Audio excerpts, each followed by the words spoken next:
নমস্কার বন্ধুরা, তোমরা সবাই কেমন আছো? আমার জীবনে তোমাদের অনেক অনেক ভালোবাসা। আজকে শনিবার আর এখন সকাল প্রায় ৯টা মতন বাজে। স্নান কিন্তু হয়ে গেছে, সাথে কিন্তু ঘরের সমস্ত কাজও সেরে ফেলেছি। আর আজকে হলো গিয়ে সেই যাওয়ার দিন। আগের দিন মানে শুক্রবার দিন, গতকাল ছিল শুক্রবার, বিয়েবাড়ি খেয়ে এসে আজকে শনিবার। এমনিতেই নিরামিষ, কোনো অসুবিধা নেই তাতে।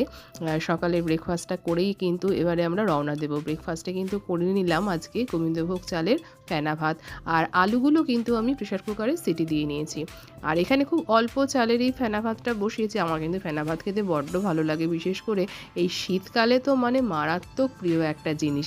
আর শুধু আমার না, আমার কর্তামশাই আর আমার শ্রীমতীরও কিন্তু অত্যন্ত পছন্দের এই খাবারটা। আর এই আলুগুলোকে আমি প্রেসার কুকারে সিটি মেরে নিয়েছি, তার কারণ যেহেতু অল্প জলে মানে অল্প চালের ফেনা ভাতটাই করেছি। আর আমাদের যা জলের অবস্থা, মানে চাল সেদ্ধ হয়ে যাবে, আলু আর সেদ্ধ হবে না। আর দিকে টুকরো টুকরো করে দিলেও হয়তো সেদ্ধ হতে পারে, আবার কে টুকরো করবেও একদম চোখনা সমেত আমি প্রেসার কুকারে সিটি বসিয়ে দিয়েছি। আর এই গোবিন্দভোগ চালের ফেনা ভাতটা কিন্তু আমি আর আমার শ্রীমতী বাটার দিয়ে খেতে বেশি ভালোবাসি। ঘি দিয়েও মন্দ লাগে না, ভালোই লাগে, তবে বাটারটা কিন্তু আমরা বেশি প্রেফার করি। আর আমার কর্তামশাই একদম সম্পূর্ণ উল্টোটি, সে কিন্তু খাবে সর্ষের তেল দিয়ে। সে তো ঘি একদমই খায় না, বাটারটা ওই পাউরুটি দিয়ে খায়। যাকে সে যাই হোক, তিনি তো আবার খেয়ে দিয়ে একটুখানি কাজে বেরাবেন, তারপরে আমরা রওনা দেব। আর সবচেয়ে বড় কথা হলো কোথায় যাচ্ছি সেটা চলো আর খানিকক্ষণ বাদেই তোমাদের সঙ্গে সেটা শেয়ার করি। আর তার আগে একটু গরম গরম ফেনা ভাতটা খেয়ে নিই। আর ভাতটা যদি ঠান্ডা হয়ে যায়, বাটারটা গলতে কিন্তু খুবই সমস্যা হবে। আর বাটারটা জানো তো সকালবেলা বের করতে ফ্রিজ থেকে একদমই ভুলে গেছি। আর এমনিতেই শীতকাল, এ তো শক্ত জমাট বেঁধে আছে, তাই গরম ভাতটার মধ্যে চলো দিয়ে নিয়ে এটাকে গলিয়ে ফেলি আর বেশ ঝাল ঝাল করে মাখি। যদিও শ্রীমতীর জন্য আলাদা কোনো থালায় কোনো ওর খাবারটা বাড়িনি, এই একই থালা থেকে আমি আর আমার মেয়ে খেয়ে নেব। আর কর্তামশাই খাবে কর্তামশাইয়ের থালাতে। আর চলো এখন কিন্তু বাজে 10টা 25 মতন বাজে। আগে খেয়ে নিই, তারপরে তোমাদেরকে বলছি কোথায় যাচ্ছি আমরা। আগের দিন বিয়েবাড়ি খেয়ে এসে পরের দিন যখন সকালবেলা বেরানোর একটা ব্যাপার আছে, আর তার উপরে আবার শনিবার নিরামিষ, অন্য কিছু খাবারের কথা মাথাতেই আনিনি। একেবারেই যখন বললাম যে একদম ফেনা ভাত করে ফেলছি, সবাই কিন্তু এক পায়ে রাজি হয়ে গেছে। আর এক পায়ে রাজি হওয়ার একটাই মূল কারণ হলো কিন্তু আমরা তিনজনে প্রচণ্ড ভালোবাসি এই গোবিন্দভোগ চালের ফেনা ভাতটা খেতে। খেয়ে দিয়ে রেডি হয়ে নিয়েছি, আর এই যে এইটাই পরে এটা পরে যাচ্ছি। এই কুর্তিটা পরলে না ভীষণ আরাম লাগে।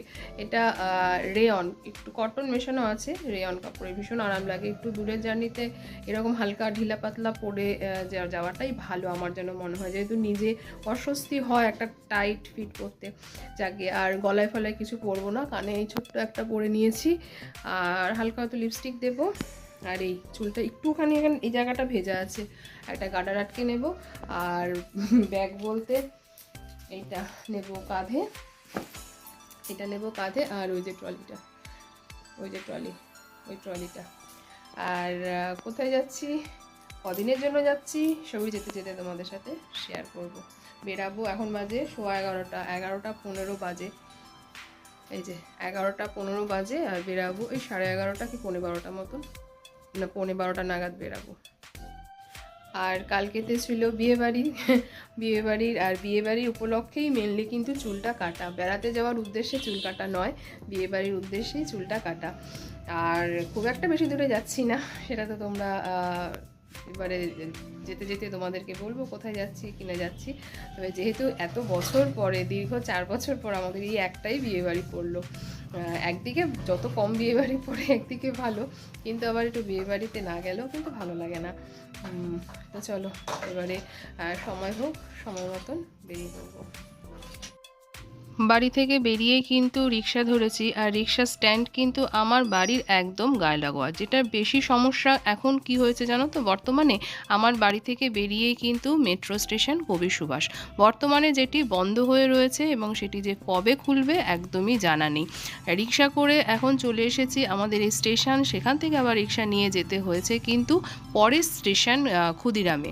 এই ক্ষুদিরাম মানে আমাদের কবি সুভাষের পরে হলো গিয়ে ক্ষুদিরাম মেট্রো স্টেশন। আর কবি সুভাষ কিন্তু আমার বাড়ি থেকে হাঁটা পথে এই 10 মিনিট কি মতন হবে। রিক্সা করে গেলে, হাতে যদি ব্যাগপত্র থাকে রিক্সা করে গেলে আর কি সুবিধা হয়। আর আমাদের এই কবি সুভাষ মেট্রো যে কবে চালু হবে জানি না, এখানেও একটা রাজনীতির খেলা চলছে, যাক গিয়ে সেই প্রসঙ্গে আর নাইবা আসলাম। আর ক্ষুদিরামে গিয়েই কিন্তু মেট্রো পেয়ে গেছি, আর আমরা কিন্তু এখন নেমে পড়েছি স্প্ল্যানেডে। এখান থেকে আমরা বাস ধরবো। কি বাস, কোথায় যাচ্ছি চলো বলছি তোমাদেরকে। স্প্ল্যানেড পৌঁছে গেছি। এবারে বাবু আর বৌদির বাবা ওরা পৌঁছে গেছে, আর আমরাও পৌঁছে গেছি। এবারে ওদেরকে দেখবো। আর এই যে মনু, এই যে প্রচুর রোদ, প্রচুর রোদ, আর সব তো পরপর সব বাস দাঁড়িয়ে আছে, বাসে করেই যাব। তো চলো আবার বাসে উঠে তোমাদেরকে দেখাচ্ছি আমরা কারা কারা যাচ্ছি। যদিও বললাম আমার বাবা আর বাবু আর বৌদির বাবা। চলো, আমাদের অতিথিরা আগেই চলে এসছে, যাদের সঙ্গে যারা আমাদেরকে নিয়ে যাচ্ছে, যারা নিয়ে যাচ্ছে, যে বাবু আর বৌদির বাবা। চলো এবারে এই বাসে উঠবো।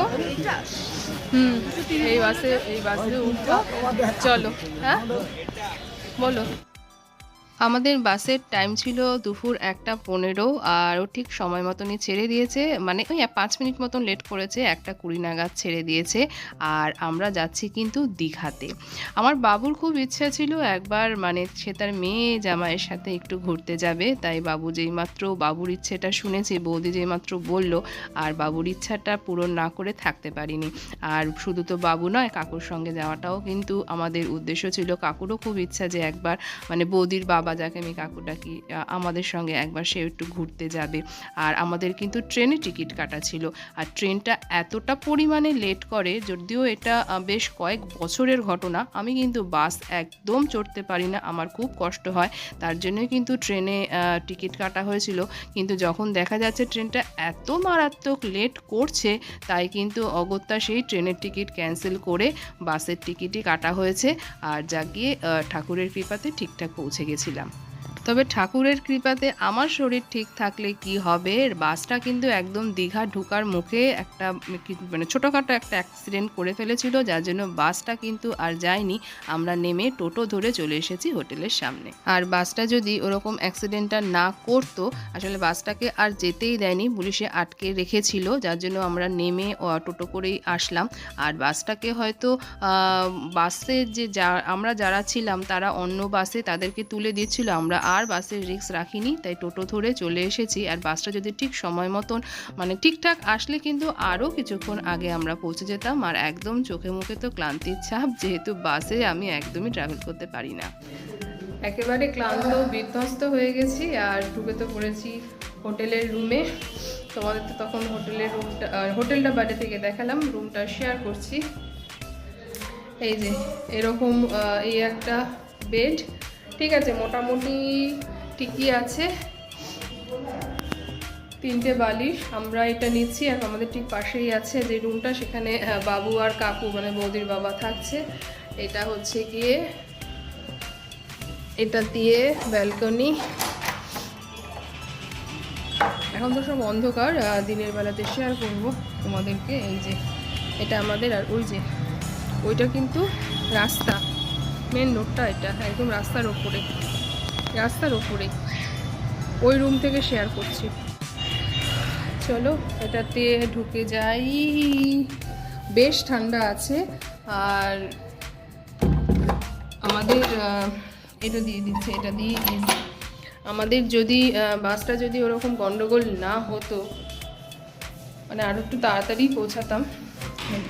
বাসে তো সমস্যাই। আর এই হলো গিয়ে বাথরুম, পরিষ্কার পরিচ্ছন্ন আছে। চল, আর এদিকে দরজা দিয়ে ঢুকেই কিন্তু একটা এরকম আয়না, আমি ভুলে যাচ্ছি কি জিনিসটা, মানে আমার মাথা একদম মানে ফোকাস আসছে না। এই হলো গিয়ে আয়না একদম। আর ঢুকেই এই যে, আর এই যে ঠিক এই রুম থেকে বেরাচ্ছি, আর এই যে এটা হলো গিয়ে বাবু আর কাকু এই রুমে থাকছে। এটা হলো গিয়ে বাথরুম, এটাও পরিষ্কার পরিচ্ছন্ন। আর এই যে এইখানে থাকছে কাকু, এই হলো গিয়ে বেড।